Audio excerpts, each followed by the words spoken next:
할렐루야. 네. 오늘 3.1절입니다. 3.1절에 대한독립 만세를 외치셨는지 모르겠습니다. 우리, 여기서 외치면 좀 이상하니까요. 옆에 있는 분들에게 조그맣게 대한독립 만세 이렇게 했으면 좋겠습니다. 자, 한번 해보시죠. 조그맣게 하시라고요.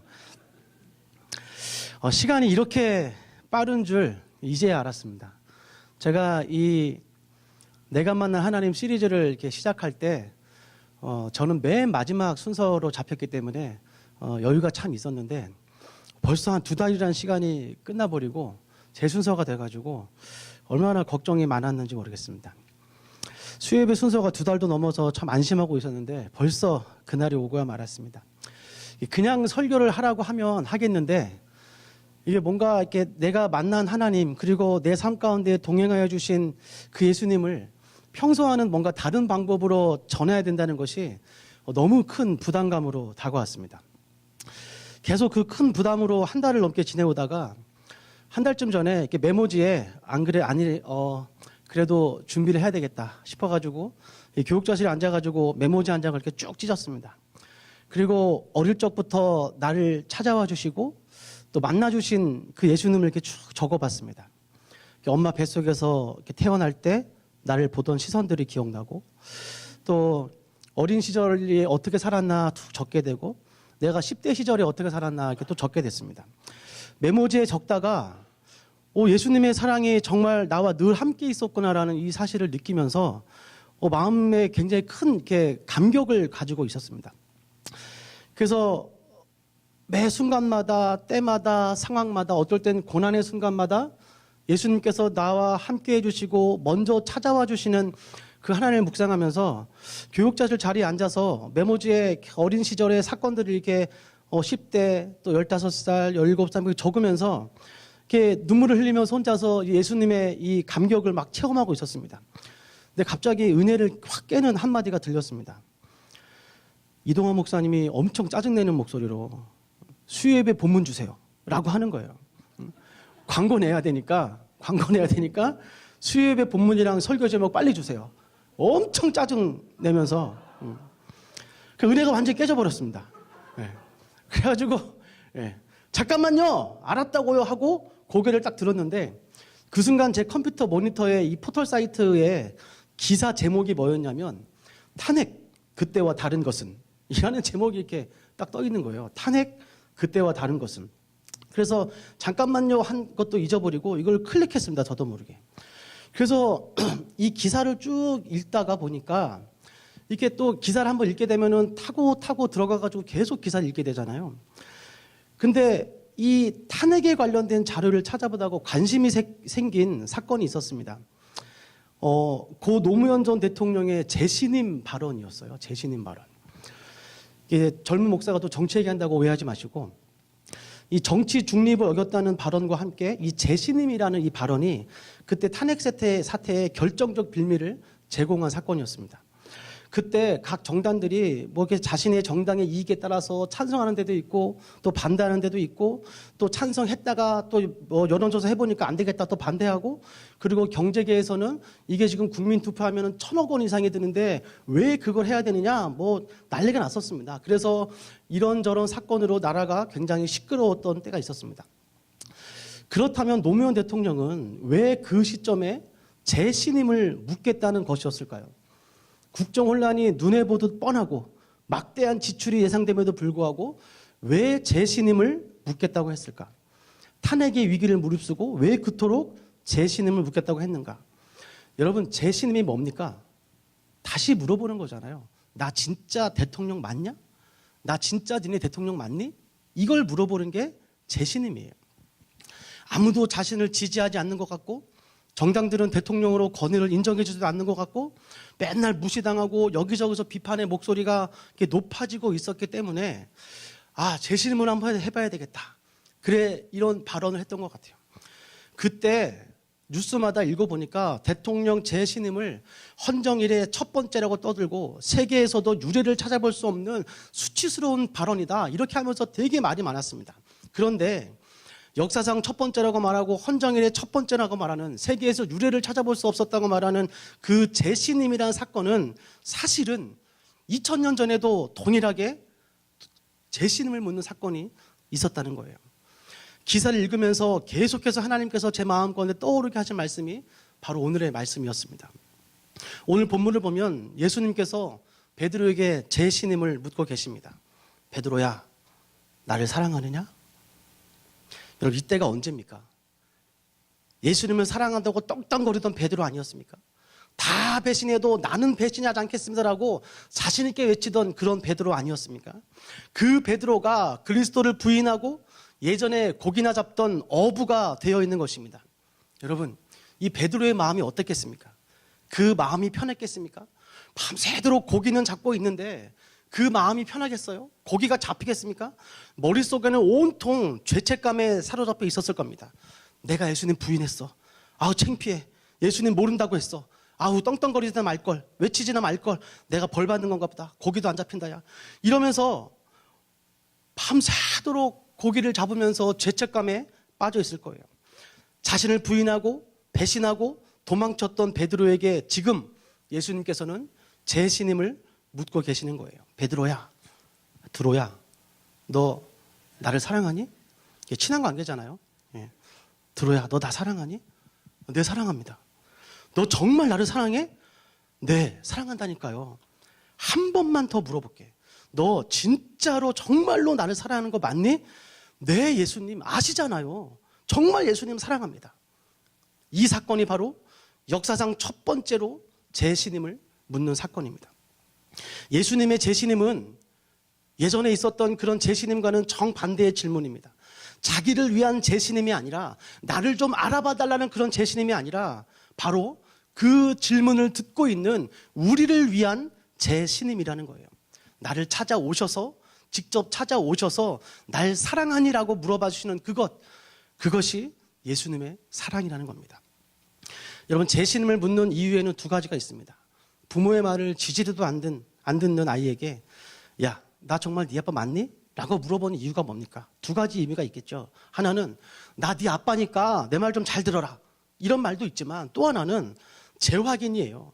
너 잠시 잊었나 본데 걱정하지 마. 나 네 아빠 맞아. 너 아직도 나 사랑하고 있지? 나 네 아빠 맞지? 그래. 나 네 아빠 맞으니까 힘내. 라는 말을 해주는 거예요. 예수님이 오늘 베드로에게 물어보는 제시님 사건도 동일한 의미가 있습니다.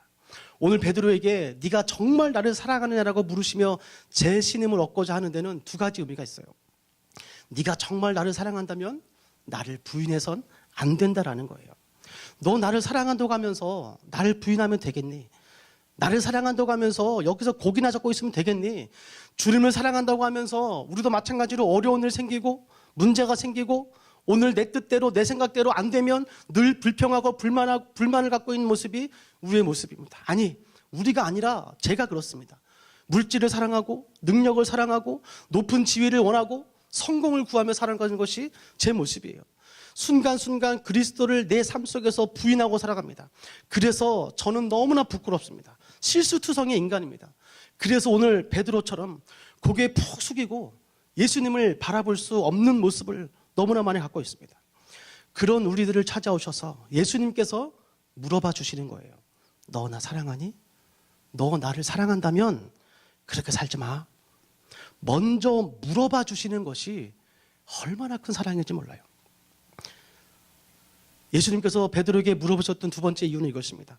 야, 잘 생각해봐. 너 나를 사랑하고 있잖아. 너 나 사랑하는 거 맞지? 거봐, 네가 말했잖아. 넌 역시 나를 사랑하고 있어. 그러니까 너무 낙심하지 마. 너무 죄책감 갖지 마. 날 사랑하고 있는 거 나는 다 알고 있어. 주님을 사랑한다 하지만 주님을 부인할 수 있습니다. 어려움에 빠질 수 있습니다. 실수할 수 있습니다. 죄요? 네, 물론 지울 수 있습니다. 그럴 때마다 우리는 그 부끄러움에 예수님의 얼굴을 쳐다보지도 못하겠고 기도할 수 없는 상황에 직면하게 됩니다. 그런 우리들에게 예수님께서 찾아오시는 거예요. 그리고 말씀해 주십니다. 괜찮아. 네가 실수했지만 넌 나 여전히 사랑하고 있어. 나 사랑하고 있는 거 내가 다 알고 있어. 실수투성이의 부끄러운 인생을 찾아오셔서 먼저 찾아오셔서 나를 사랑하니라고 물어봐 주시는 그 예수님의 사랑이 저에게, 우리에게 얼마나 큰 힘이 되는지 몰라요. 먼저 찾아와 주시고 먼저 나 사랑하지? 라고 물어봐 주시는 그 예수님의 사랑이 우리에게 얼마나 큰 사랑입니까? 저 역시 때마다 제게 찾아오셔서 예수님이 나의 예수님 되시고 끊임없이 예수님을 사랑하도록 제 신임을 해주신 삶을 고백하지 않을 수 없습니다. 늘 말씀드리지만 저는 가난한 집 7남매의 막내 아들로 태어났습니다. 그냥 가난한 것이 아니라 아주 가난했습니다. 여기 원고에는 더럽게 가난했다고 썼는데 설교가 끝나면 하도 말이 많아가지고 아주 가난했습니다. 위로 딸만 넷을 낳은 집에서 아들을 낳기 위해서 5번째를 낳았는데 아들이 나왔습니다. 그리고 6번째도 어떻게 낳는데 또 아들이 냈습니다. 6남매까지 충청도 괴산에서 6남매까지 낳고 서울로 온 가족이 왔습니다. 늘 아프셨던 아버님은 집에 계시고 집안의 가게를 어머님이 책임지셨습니다. 지난번 말씀드렸듯이 8월인가 9월인가 1월 1부 예배 때 말씀드린 것 같습니다. 이 어머님이 집이 너무 가난하고 또 아버님 아프시니까 이 어머님이 가게를 책임지는데 새벽에는 머리에 고등어를 이고 집집마다 팔러 다니셨고 낮에는 쌀과 연탄을 배달하셨고 밤이면 이 가리봉 육교 밑에서 포장마차를 하셨습니다. 그런데 그러다가 기적이 일어난 거죠. 이게 아프신 분이 어떻게 또 아이를 임신하게 된 거예요. 우리 아버님이 늘 아파가지고 병원에 집에 계속 누워 계셨는데 기적이죠. 그래서 임신을 또 한 겁니다. 어쨌든 저를 집에서 밤 12시가 넘어 저를 집에서 낳았는데 12시가 넘어 저를 낳고 우리 어머니는 그날 새벽에 또 고등어를 머리에 이고 생선을 팔러 나가신 거예요. 이거는 제가 이렇게 아기를 낳아서 길러보니까 말도 안 되는 일이에요. 그런데 그날 하루를 벌지 않으면 먹고 살 수가 없으니까 밤 12시에 아이를 낳고 그날 새벽에 또 머리에 고등어를 이고 팔러 갑니다. 그러니까 하루도 아기를 낳은 그날도 쉴 수 없는 이 가정이 얼마나 가난했겠습니까? 그 가난한 가정에 아기가 또 생긴 거죠. 얘를 낳아야겠습니까? 안 낳아야겠습니까? 얘를 낳으면 안 되죠. 여기에 제 출생의 비밀이 있습니다. 가난한 6남매 집안, 아들도 둘이나 있으니까 더 이상 아들을 낳을 것이라는 이런 필요도 없습니다. 저희 집안 사정을 뻔히 아시니까 동네 아주머니들이 우리 집에 찾아와서 얘기하는 겁니다. 낳으면 고생이다. 낳으면 고생이다. 낳으면 안 된다. 무슨 말입니까? 낳지 말라는 거죠. 그 뱃속에는 제가 지금 들어있습니다. 낳지 말라는 거예요. 결국 옆에서 계속 얘기하고 너무 먹고 살 길이 막막하니까 결국에는 우리 어머니가 병원을 가셨습니다. 수술대에 누웠습니다.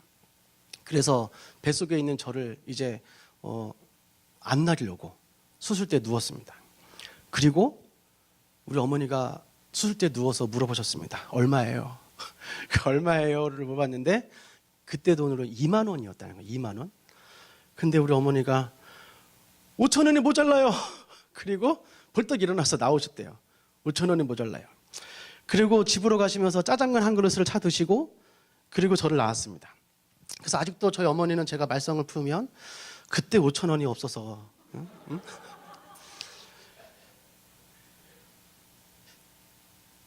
예수님께서 사라질 뻔한 저의 인생을 찾아오신 첫 번째 재신임 사건입니다. 없어질 수 있었는데 저를 살려주신 그 예수님. 나중에 어머니가 그 얘기를 하시고 들으면서 내가 5천 원짜리구나 그랬더니 야 정말 5천 원 없어서 그랬겠냐.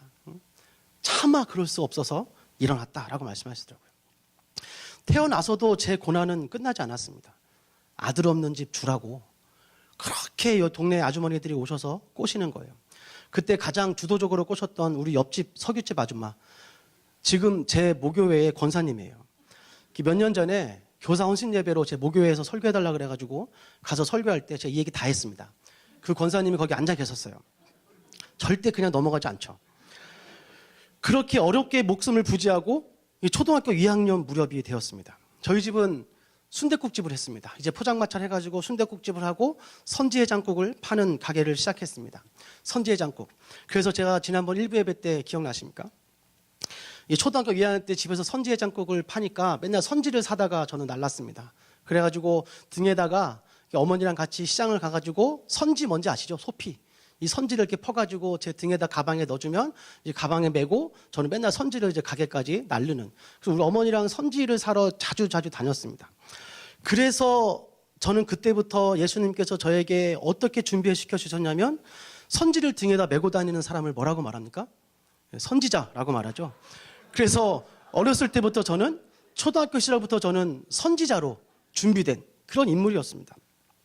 그때 다시 한번 제 삶에 찾아오신 예수님이죠. 봉현아, 너 나를 사랑하고 있니? 너 정말 나 사랑하고 있지? 이렇게 때마다 물어봐 주시는 거예요. 초등학교 5학년 무렵입니다.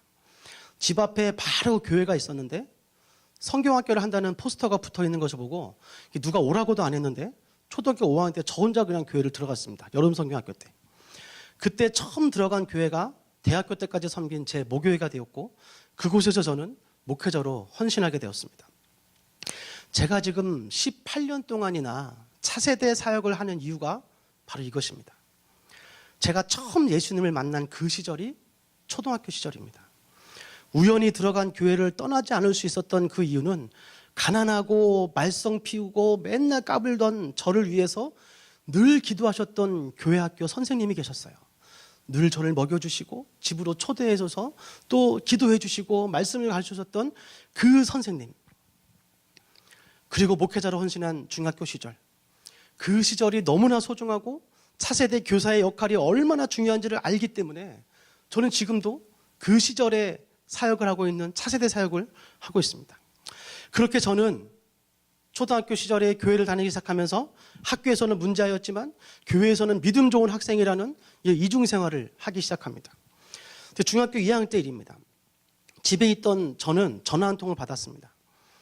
결혼한 지 딱 100일째 되었던 셋째 누나의 교통사고 소식이었습니다. 이 전화를 받은 저는 둘째 누나한테 전화를 해가지고 이 둘이서 가장 먼저 병원에 도착했습니다. 병원 응급실에 들어갔는데 병원 응급실에 누워있는 저희 셋째 누나는 영화에서나 보던 일이 벌어지고 있었습니다. 입에는 산소호흡기를 물고 있었고 가슴에는 전기 충격기를 막 몇 번씩 하고 있었습니다. 영화에서나 보던 이런 장면이 제 눈앞에서 벌어지고 있는 거예요. 중학교 2학년 때입니다. 그 상황을 지켜보던 저는 어린 마음에 기도했습니다. 하나님, 우리 누나 살려주세요. 기도하면 들어준다면서요. 우리 누나 살려주세요. 그런데 저희 누나는 그날 세상을 떠나고 말았습니다. 결혼한 지 딱 100일째 되는 날 100일 기념 식사하러 가던 길이었습니다. 누나를 떠나보내고 그로부터 몇 달간 저는 어쩌면 이 베드로처럼 큰 죄책감에 사로잡혀 살았습니다. 우리 누나는 예수를 믿지 않았습니다. 저는 예수를 믿었습니다. 교회에서 늘 배우는 것은 그거였습니다. 예수 안 믿으면 지옥 간다. 근데 저는 예수를 믿고 천국 갑니다. 내가 제일 사랑했고 제일 잘 따랐던 우리 누나는 지옥에 간다는 거예요.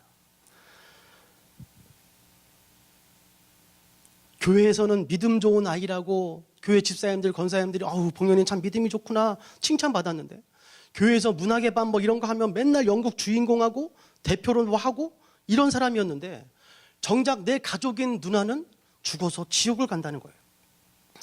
그렇게 몇 개월 동안 심한 죄책감에 빠져 살았습니다. 나는 예수 믿었는데 왜 우리 누나는 지옥을 가야 될까? 왜 우리 누나는 예수 믿게 못했을까? 이런 죄책감에 엄청 빠져 살았습니다.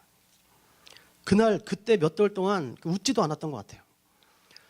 그러다가 어린 마음에 두 번째 마음이 들었어요. 이 목사님한테 되게 화가 났습니다. 야, 목사가 이렇게 많은데 교회에 전도사님들이 이렇게 많은데 왜 우리 누나를 지옥 가게 내버려뒀냐라는 거죠. 이 어린 시절에 그런 생각을 이렇게 많이 했었습니다.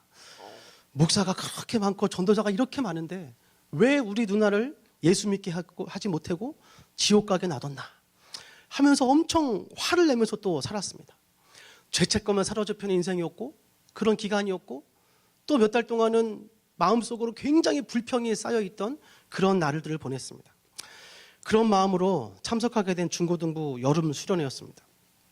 예수님께서는 그렇게 죄책감에 빠져있고 불평, 불만에 화가 나 있던 저에게 또다시 저를 예수님께서 찾아와 주셨습니다. 그리고 3박 4일의 여름 수련회, 중고등부 여름 수련회 기간 동안 저는 그 자리에서 이렇게 결심하게 됩니다. 내가 목사가 돼야 되겠다. 내가 복음을 전하는 사람이 돼야 되겠다. 그래서 우리 누나처럼 예수 안 믿고 예수 못 믿고 지옥 가는 사람 없도록 내가 해야 되겠다. 그래서 중학교 2학년 3박 4일의 수련회 기간 동안 저는 사역자가 되기로 헌신하였습니다. 중학교 2학년 이후로 저의 모든 장래 희망란에는 목사라고 써 있었습니다. 가족을 잃었던 제게 가장 아파하고 가장 죄책감에 빠져 있고 불평이 있던 그 시절 예수님은 또다시 제게 물으셨습니다. 봉현아, 너 나를 사랑하지? 너 나를 사랑하고 있지? 목사라는 꿈을 갖고 살던 고등학교 1학년 때였습니다. 예수님은 제게 너 나를 사랑하니? 라고 물으신 사건이 있었습니다. 고등학교 1학년 때 학교에서 수학여행을 떠나는데 수학여행을 토, 일, 월 이렇게 간다는 거예요. 토, 일, 월. 토요일, 일요일, 월요일. 그러니까 주일을 껴서 간다는 거죠. 그래서 수학여행을 떠나는데 주일에 교회를 안 간다는 거는 이거는 있을 수가 없는 일이었습니다. 그때는 죽어도 교회 가서 죽으라는 이런 신앙이었기 때문에 교회를 빠진다는 거는 생각할 수 없었습니다. 몇 년 전에 제가 뉴스 보고 왜 그 학교에서 주말에 수학여행을 가려고 했나 몇 년 전에 뉴스를 보니까 주말에 가면은 숙소에서 할인을 해준대요. 돈은 학생들한테 돈은 그대로 받고 할인 받고 그래서 학교가 돈 먹고 이렇게 그래서 이제 알게 됐는데 어쨌든 그 당시에는 주일을 껴서 수련회 간다는 것은 있을 수 없었습니다. 그래서 이 불바다 지봉현에게는 있을 수 없는 사건이었죠. 그래서 제가 그때 고등학교 1학년 때 뭐 했냐면 각 반마다 돌아다니면서 교회 다니는 친구들 찾아가지고 서명운동을 했습니다. 서명을 다 받아가지고 그때 서명을 받은 게 150명 정도가 됐어요. 150명 정도의 서명을 받아가지고 교장실을 찾아갔습니다. 교장실을 찾아갔어요. 선생님, 주일에 교회를 가는 사람들이 있습니다. 교회를 빠질 수 없습니다. 이렇게 선생님한테 얘기하다가 그때 얘 정학을 시켜야 되냐 퇴학을 시켜야 되냐 이렇게 잘릴 뻔했습니다. 근데 담임 선생님과 협상을 해가지고 어떤 협상을 했냐, 그렇다면 주일 아침에 수학여행 기간 중에 주일 아침에 방에 모여서 예배드릴 시간을 달라. 이렇게 해서 담임 선생님하고 극적 타결을 받습니다. 그래서 주일 아침에 수학여행 가가지고 각 방을 돌아다니면서 친구들 모아가지고 예배드리고 거기서 제가 설교를 했습니다. 그때부터 생긴 별명이 성령의 열정을 가진 이 뜨거운 불바다라는 이 별명을 그때부터 갖게 된 거예요. 여수에 가니까 튀김집에 불바다더라고요. 그렇게 고등학교 3년을 지내면서 제일 바쁘고 힘들다던 그 고등학교 3년이라는 기간 동안 성경 20독이라는 기적을 읽어냈습니다. 고등학교 3년 너무 힘들잖아요. 그 힘드니까 말씀을 안 읽을 수가 없었습니다. 그렇게 3년이라는 고등학교 3년을 지나고 대입시험을 해서 국어 하나를 틀렸습니다.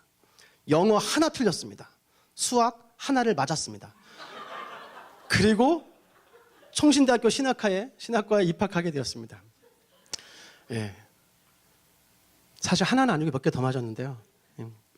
파이디원이라는 이 어린이 선교 동아리에 들어가서 그때부터 차세대 사역을 시작하게 되었습니다.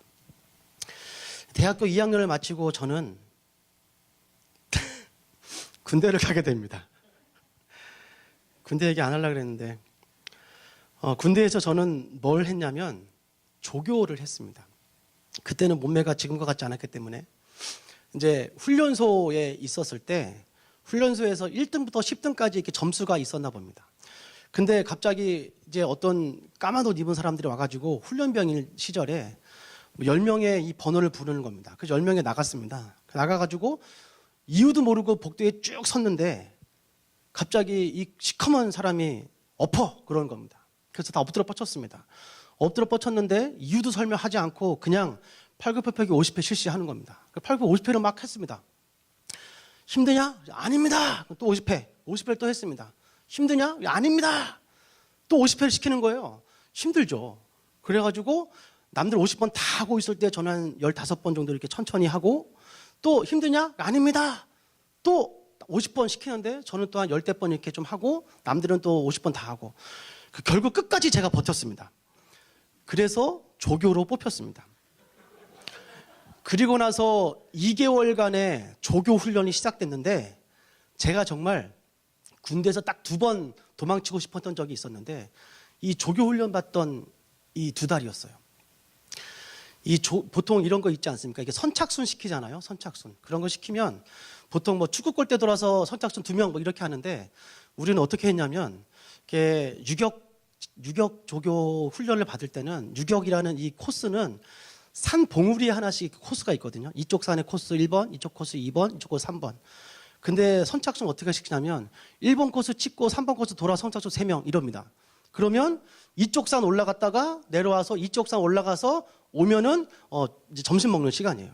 그럼 이제 점심 먹고 또 점심 먹고 나서 또 이제 뭐 몸 풀다가 또 5번 코스 돌아 6번 코스 돌아 선착순 3명 또 이러면 올라갔다 오면 이게 끝나는 거예요.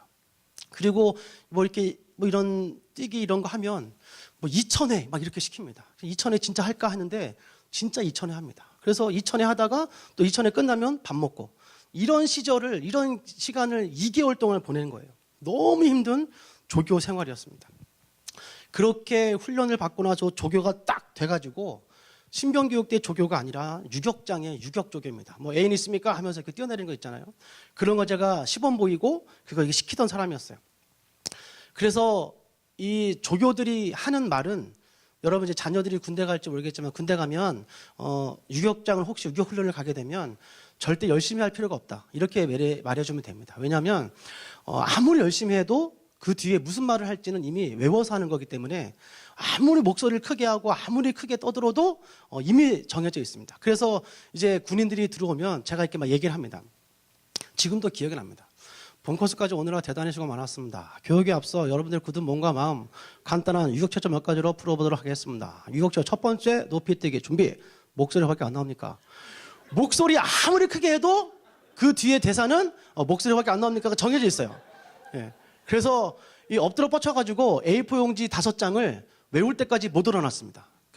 엎드려서 계속 외우는 거예요. 일어나서 테스트 해보고 못 외우면 다시 엎드려 뻗치고 그렇게 해가지고 계속 그걸 시키는데 이제 어느 날 제가 이제 조교가 되어서 이렇게 막 하는데 한 명이 계속 이제 막 이렇게 실수를 하는 거예요. 틀리고 뭐 이렇게 무서워해서 못하고 막 이럽니다. 그래서 제가 이제 뒤로 열애를 시켰죠. 뒤 열애를 시켜가지고 막 이제 굴리는 겁니다. 앞으로 취침, 뒤로 취침, 앉아, 일어서 이걸 막 제가 이제 기합을 줬습니다. 기합을 주는데 뭐 앞으로 취침, 뒤로 취침, 오리걸음 해가지고 토끼띠 막 시키고 한 시간 이렇게 하면 너무 힘들어가지고 토를 합니다. 막 힘들어가지고 토를 하죠. 그러면 이제 토를 하면 제가 이제 누가 신성한 유격장에 토합니까? 주워 먹어. 그러면 이제 토한 거 막 주워 먹죠. 이제 이건 제가 나쁜 게 아니라 교육받은 거였습니다. 그래서 이게 목적이 이끄는 삶이었죠. 조교의 목적대로 살던 인생. 그렇게 조교를 한참 하다가 그 조교를 하는 그 중에 누가 있었냐면 저를 굉장히 괴롭히던 고참이 있었습니다. 근데 이 고참이 저를 이렇게 맨날 때렸어요. 때렸는데 이제 근무를 나가면 이제 2시간 동안 이렇게 근무를 쓰는데 2시간 동안 둘이서 이제 전방이니까 근무 이렇게 총 들고 서 있으면 제가 하루는 이렇게 참 이런 얘기 참 그렇지만 이렇게 따귀를 계속 저를 때리는데 2시간 동안 따귀를 맞는 거예요. 2시간 동안. 그때 맞아가지고 볼이 부었어요. 응? 2시간 동안 맞아가지고. 근데 그때 제 총에는 총이 들려 있잖아요. 야, 얘를 쏠까? 막 이런 마음이 들 정도로 너무 힘들었어요. 근데 제가 저를 그렇게 괴롭히면서 뭐라고 말했냐면 내가 너를 죽일 거다. 뭐 이런 얘기를 엄청 맨날 죽인다고 맨날 그랬는데 제가 속으로 네가 임마 날 죽이긴 뭘 죽이냐 뭐 이러고 있었는데 이 고참이 휴가를 나갔는데 휴가를 나가서 진짜 살인을 저질렀습니다. 대구에 살던 사람인데 그때 뉴스에 나왔어요. 이 술 먹고 지나가다가 부딪혔다고 집에 가서 칼 갖고 와가지고 17방을 찔른 거예요. 그래가지고 군인 신분이니까 휴가로 바로 복귀해가지고 군법에 회부되고 있었는데 그 사실을 알고 제가 얼마나 소름이 끼친지 몰라요.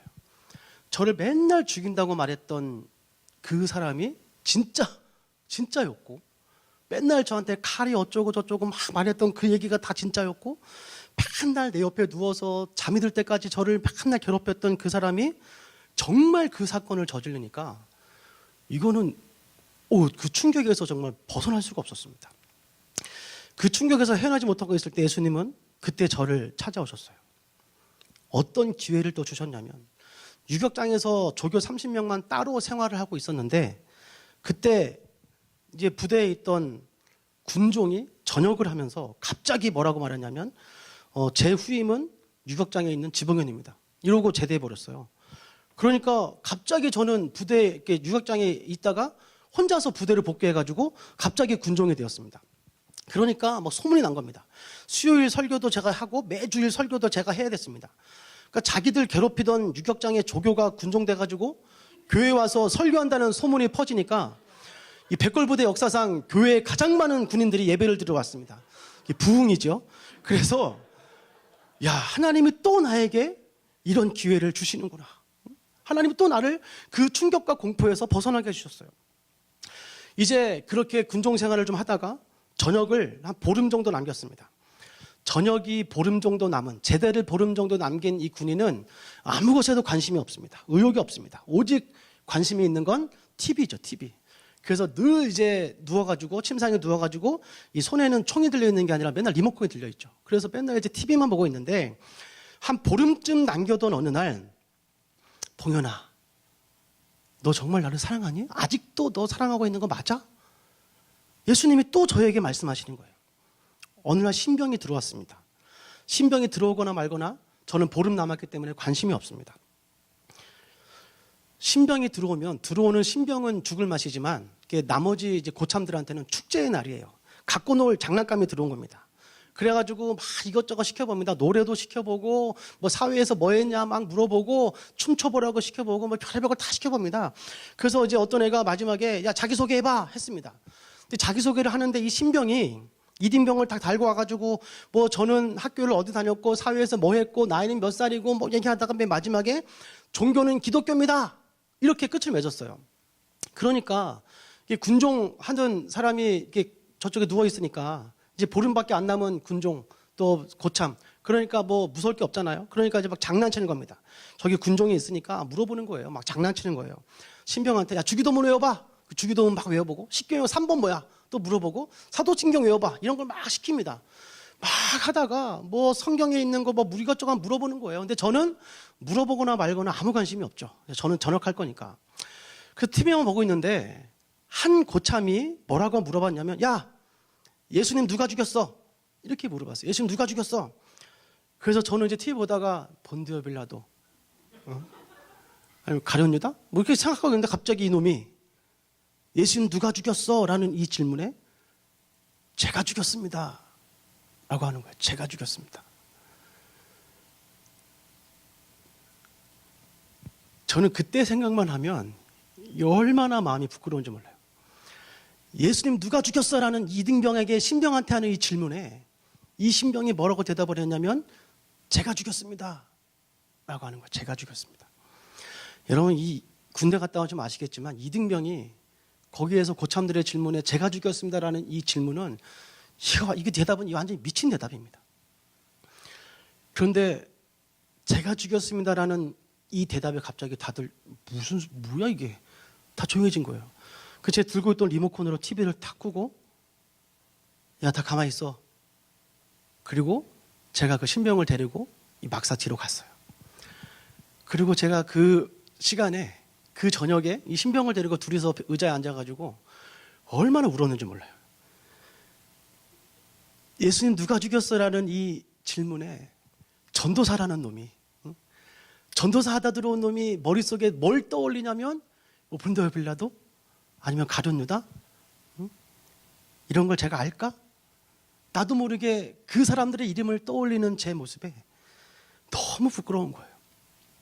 근데 이등병이었던 이 친구가 제가 죽였습니다라는 이 대답이 잊고 있었던 내게 예수님이 다시 한번 제 신임을 물어주시는 거였어요. 너 이제 제대할 건데, 너 이제 전역할 건데, 너 정말 나 사랑하니? 너 아직도 나 사랑하니? 예수님 누가 죽였어라는 이 질문에 내가 죽였다라는 말을 너 지금 할 수 있니? 예수님은 다시 한번 저에게, 저녁을 남겨둔 저에게 제 신임을 물어봐 주신 거예요. 그렇게 전역을 하고 저는 대학교 3학년에 복학을 했습니다. 신학과 전공 수업을 들어갔는데 이 3학년 전공 수업에는 안 어울리는 여학생이 앉아 있었습니다. 왜 안 어울리느냐? 신학과 여학생은 안 예쁩니다. 그런데 예쁜 자매가 앉아 있는 거예요. 그래서 유아교육과가 왜 신학과 수업을 듣고 있나 했는데 신학과라는 겁니다. 그래서 옳았구나. 그래서 신학과 여학생 중에 처음이자 마지막으로 이쁜 여학생이 들어온 거예요. 그런데 그 여자애가 어느 날 갑자기 저한테 찾아와가지고 저한테 사귀자는 겁니다. 기도하는데 하나님께서 지붕을 놓치면 평생 후회하게 될 거라고 사귀라는 거예요. 그래서 알았다고 사귀어줬죠. 그래서 그렇게 사귀는데 또 사귀다 보니 갑자기 저한테 결혼하자는 겁니다. 그래서 결혼해줬습니다. 그게 지금의 제 아내입니다. 군대에서 첫사랑을 떠나보내고 슬퍼하던 제게 예수님은 또다시 찾아와 주셨습니다. 결혼을 하고 대학을 졸업하고 저는 대학원을 다녔습니다. 아무것도 없이 결혼한 부부는 그야말로 아무것도 없었습니다. 결혼한 막내 누나 집에 방이 3개 있었는데 그 방 3개 중에 하나에 우리 같이 살기 시작했습니다. 아내는 집안일을 거두면서 누나 사무실에서 잠시 일을 하였고 저는 대학원을 다니면서 선배 목사님이 개척을 하셔가지고 같이 하자 그래가지고 개척교회를 섬겼습니다. 1년이 좀 안 돼서 작은 반지하 방으로 분가를 하였습니다. 그 시절 아내도 힘들었고 저도 참 힘들었습니다. 그 시절에 생각나는 일이 있는데 너무 이제 가진 게 없고 돈도 없고 없는 돈에 대학원도 다녀야 되고 이러니까 돈이 너무 없는 거예요. 근데 1년이 지나니까 아내의 생일이 되었습니다. 그런데 생일하고 결혼 기념이라고 겹쳤어요. 그런데 뭔가 선물을 해주고 싶은데 선물해 줄 돈이 하나도 없습니다. 그래서 할 수 있는 게 아이디어밖에 없어가지고 제가 A3 종이를 사다가 벽보를 만들었습니다. 사랑해, 축하해, 나랑 결혼해줘서 고마워, 생일 축하해, 사랑해, 너밖에 없어. 이거를 포스터를 만들어가지고 한 50장 만들어가지고 집부터 지하철역까지 붙였습니다. 그리고 전봇대에다가 벽에다가 사랑해, 너밖에 없어, 결혼기념일 축하, 이렇게 쭉 벽보를 집 대문부터 지하철 밑에 지하까지 표 끊을 데까지 붙였습니다. 그러니까 아내는 그걸 보고 저를 또 욕하기 시작했죠. 창피하게 뭐 하는 짓이냐고. 왜냐하면 해줄 게 너무 없었어요. 해줄 게 없었어요.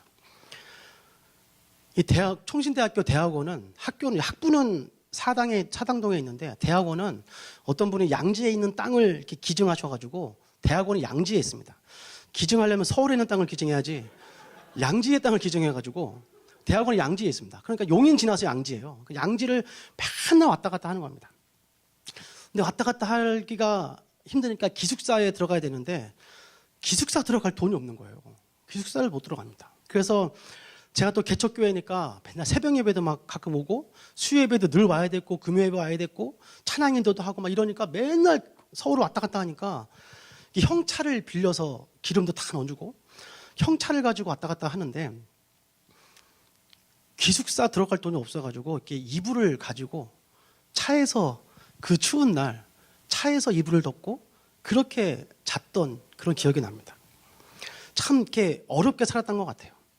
그렇게 개척교회를 섬기면서 대학원을 다니는데 1년쯤 지난 개척교회 사역을 하는데 한 1년 정도 지나고 나서 재정 보고가 있었습니다. 이제 교회도 성도가 한 30-40명, 40-50명 정도 되고 하니까 이제 재정 보고를 하는데 재정 보고를 하는데 제가 무슨 얘기를 들었냐면 어째 재정 집사님이 말씀하시는데 담임 목사님 사례비가 지난달에 못 나갔다는 거예요. 그 왜 그런가 들어봤더니 재정이 너무 어려워가지고 담임 목사님 사례비가 못 나갔다 얘기를 하더라고요. 근데 저는 사례비를 받았거든요. 그래서 무슨 일이냐 봤더니 전도사님 사례비는 건들지 말자. 내가 안 받겠다. 그래서 담임 목사님 안 받은 거예요. 그때 제 사례비가 얼마였냐면 50만 원이었습니다. 파트 교육자의 사례비가 50만 원. 결혼한 부부. 결혼한 부부의 대학원 다니는 이 사람 부부가 월급이 50만 원이에요. 그 50만 원으로 살아야 되는데 이 불바다 지봉현에게는 그 얘기를 듣고 가만히 있을 수 없지 않습니까? 그래서 제가 목사님 찾아가가지고 목사님 저도 사례비를 안 받겠습니다. 이 얘기를 하려고 그랬는데 못했어요. 50만 원 그때 50만 원 너무 큰 돈입니다. 그래가지고 거의 한 달을 고민하다가 제 아내한테 제가 얘기했어요. 여보, 지금 우리 교회가 이렇게 어렵단다. 담임 목사 사례비도 못 받았단다. 내가 어떻게 하면 좋겠냐. 그런데 내가 마음의 부담이 너무 드는데 다 안 받을 수는 없고 10만 원만 안 받는다고 할까? 이렇게 얘기를 했더니 저희 아내가 이렇게 얼굴 예쁜 여자가 마음도 예쁘잖아요. 그래가지고 저한테 그렇다, 알겠다고 그렇게 하라고. 그래서 제가 담임 목사님 찾아가가지고 목사님 제가 교회 사정이 어려운 걸 제가 들었는데 제가 사례비 다 안 받을 수는 없고 10만 원을 제가 덜 받겠습니다. 여러분 이게 우습게 들릴지 모르겠지만 그때 저에게 10만 원은 너무 큰 돈이었습니다. 그렇게 10만 원 안 받겠다는데 그 목사님이 아니라고, 전생에 그러지 말라고, 마음만 받겠다고, 아니라고, 나 이것 때문에 한 달 고민했다고, 안 받을 거라고, 그리고 안 받는다고 나왔어요. 그리고 다음날 학교를 이제 가는데 학교 가는데 저희 아내가 전화가 왔어요. 저희 아내가 그때 이제 맛있는 것처럼 누나 사무실을 다니고 있었는데 여보 그러는 거예요. 그래서 왜? 여보 깜짝 놀랄 일이 있어요. 왜? 나 월급이 10만 원 올랐어요. 이런 얘기를 하는 거예요. 월급이 10만 원 올랐어요. 그래서 제가 그래? 알았어. 그래서 전화를 끊고 혼자서 학교 가는 그 차 안에서 혼자서 얼마나 울었는지 몰라요. 10만 원 진작 안 받는다고 해도 됐는데 10만 원 진작 안 받아도 되는데 근데 또 좋은 거는 저 재정이 좋아졌다고 담임 목사님도 사례를 받고 저도 사례비가 안 깎였어요. 그러니까는 10만 원을 깎으려고 그랬는데 10만 원 안 깎여가지고 또 월급도 10만 원 우리 아내가 오르고 결국은 20만 원을 저는 벌게 된 겁니다. 예수님이 저에게 계속해서 물어보시는 거예요. 너 정말 나 사랑하고 있니? 너 정말 나 사랑하니? 너 그 10만 원보다 정말 나를 사랑하는 거 맞니? 예수님은 계속해서 저에게 물어보는 거예요. 허브에 올 때에도 예수님은 제게 또 한 번 물어보셨습니다. 아니, 또다시 물어봐 주셨어요. 이런 얘기를 여러분 어떻게 들을지 모르겠는데 저에게는 정말 큰 고민이었습니다. 허브교회에 너무 오고 싶어가지고 담임 목사님을 만나고 이렇게 이야기를 하고 집으로 돌아가는 길에 마음에 너무 갈등이 생기는 거예요. 그 갈등은 뭐였냐면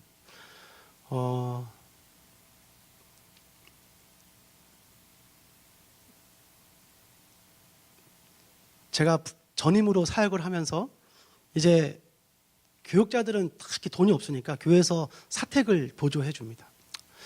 그런데 우리는 아직 이제 작으니까 그런 게 없는 거예요. 그런데 저는 계속 사택을 해주는 교회를 사역하다 보니까 또 별로 모아놓은 것도 없고 하다 보니까 너무 많은 고민이 되는 겁니다. 왜냐하면 없으니까. 당장 방법이 없으니까. 그래서 엄청 고민을 했어요. 내가 교회는 정말 좋은데 목사님은 너무 좋은데 같이 하고 싶은데 나 어떻게 살아야 되나? 살 집이 없는데. 이런 고민이 너무 많이 되었습니다. 그래서 제 아내한테 그런 얘기를 했어요. 너무 좋은데 어떡할까? 그런데 바로 다음 날이 수요일이었는데 우리 김주환 목사님이 저를 또 부르셨어요. 할 얘기가 있다. 그래서 수요일날 왔습니다. 그래서 이런저런 얘기를 하고 이왕 왔으니까 수요일이니까 수요 예배를 드리고 가라고. 그래서 그날 처음으로 작년 7월쯤에 수요 예배를 같이 드렸습니다. 그때 정재원 목사님이 찬양 인도를 했고 강인혜 목사님이 설교를 하셨습니다. 제가 온누리 교회에서 어린이 팀장을 할 때 파트 전도사였던 이 정재원 목사님이 찬양 인도를 하고 있는 걸 보니까 굉장히 가슴이 막 뜨거워지는 거예요. 야, 이거 되게 좋은데? 그리고 그때 강인혜 목사님의 설교 제목이 뭐였냐면 가장 좋은 날은 아직 오지 않았다. 이게 그날의 제목이었어요. 제가 예배를 드리고 너무 예배가 감격스러워서 집으로 돌아가는 차 안에서 아내한테 전화했습니다. 여보, 나 허브에 가고 싶다.